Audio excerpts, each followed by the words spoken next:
What about the people who don't have varicose veins or have some veins, but they have all these things going on with their legs? Classically, these patients go from doctor to doctor to doctor to doctor. Nobody knows why their legs hurt.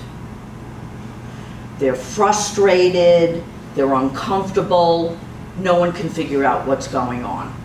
So I like to think of this as the early symptoms, the subtle symptoms.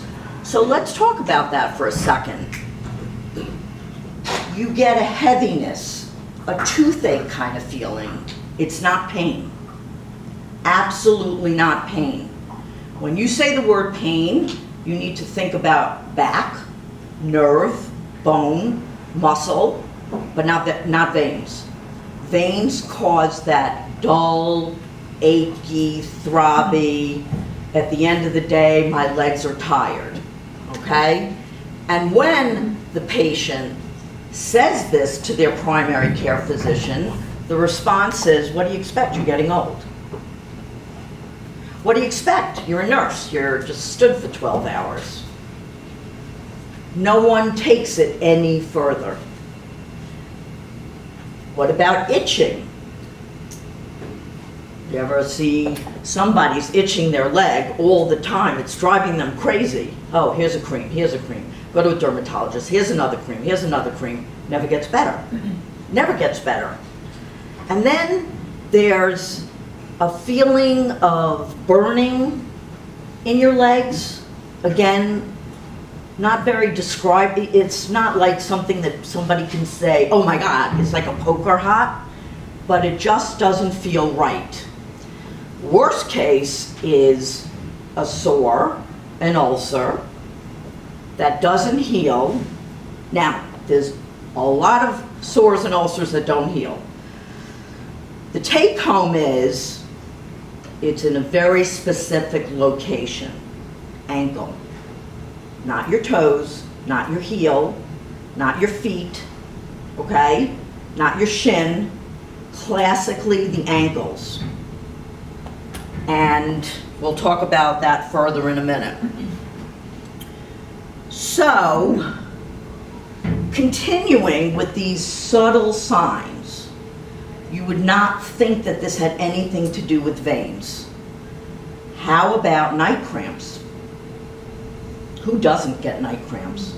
So if you go online and you type in restless legs, night cramps, you're going to get, I don't know, 120 causes. I was reading it, I'm like, you gotta be kidding me. Who put this list together? But it's very common. A lot of people have night cramps so bad, or restless legs so bad, that they can't sleep through the night. They get up 5, 10 times a night. And they walk around, they get back to bed, but it clearly stops them from sleeping. Swelling, well, we all know that swelling is very common. How many people at the end of the day take off their sock, they take off the strap from their sandal, and there's a big indentation? Well, that is swelling. Edema is what we call it. And again, can be caused by many, many different things. So, I have some more ugly pictures. Sorry. It's just anything to do with blood vessels, arteries or veins. The pictures are ugly.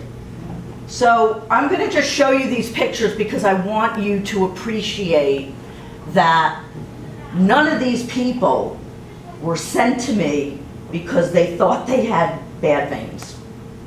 They came with, you know, like most of the time, especially nowadays, you, the patient, you got to be your own advocate. If you're not your own advocate, forget about it. If you don't go online, if you don't do your own research, my 88-year-old mother went online and found a spine surgeon at Cornell, and she lives in Florida. So I mean, this is what we have. So obviously, this is a non-healing sore.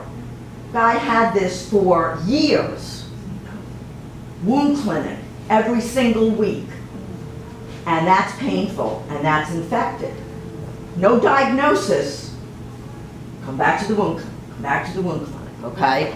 And if you notice, this is all red. This skin is all damaged skin. It's not normal.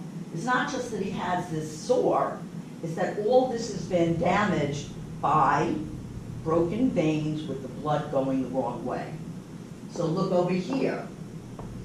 I'm sure you've seen people with that brown discoloration around their ankles, and it's usually the wife that says, honey, you might want to have that checked out so my leg doesn't hurt. Yeah, but that seems to be getting worse. Okay, that's a serious sign of bad vein disease with absolutely no symptoms. But that's objective findings. You can't make that up. Give that picture to the insurance company, they're not going to say that's fake.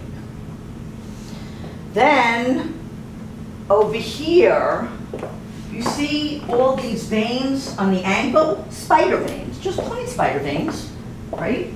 And has a kind of a cool name, corona phlegmectasia. Definitely the thing I used to tell all the med students.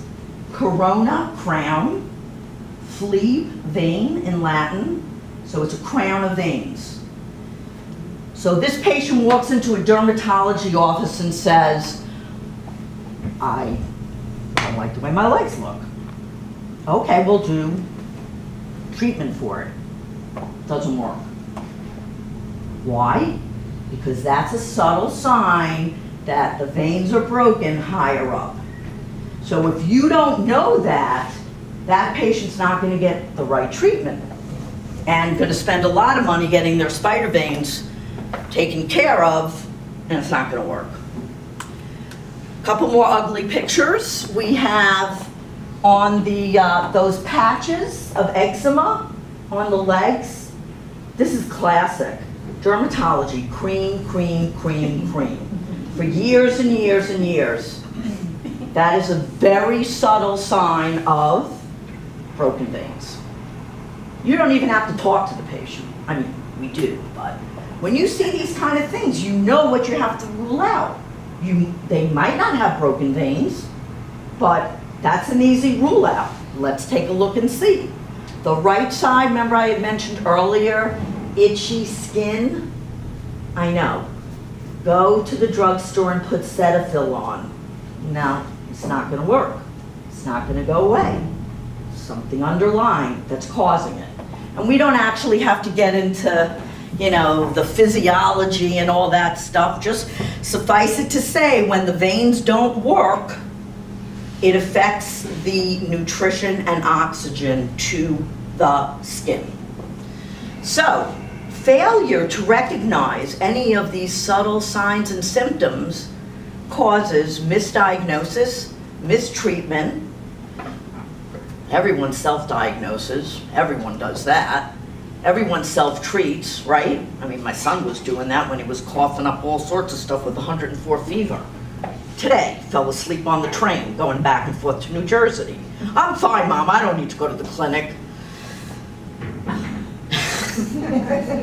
I just had to throw that in. How long were you on the path? I don't know, the conductor woke me up and it was like dark outside. No diagnosis at all, and that means no treatment, okay? So this is what nobody is talking about. Nobody. Nobody. And yet, I've been doing this for so long that I now know. Patient walks in, you don't have to say, does your leg hurt? No. But you see the obvious signs. Then we go through the workup and we see if there's something we could do to help. So what happens when you don't make the diagnosis? The ulcer doesn't heal. I'm telling you, I would get, you know who I'm talking about. I was going to show her a picture. This woman with an ulcer this big, the pain, the expense, the agony, complicated case, but there are a lot of people like that that get sent to a wound clinic, they never get a diagnosis, and they suffer. Quality of life, well, that's huge, okay? We're dealing with people who truly suffer. You don't have to have an ulcer to suffer. If you know anybody whose leg swells, by the end of the day, their leg feels like it's going to explode. One of my first patients was a young woman. She had had like 6 different vein surgeries. And she came to me. She had 3 little kids under the age of 5. And she couldn't stand up long enough to feed the kids and just get through the morning routine. With compression, with everything. And we found the problem, and she called me the next day and said, "You got it.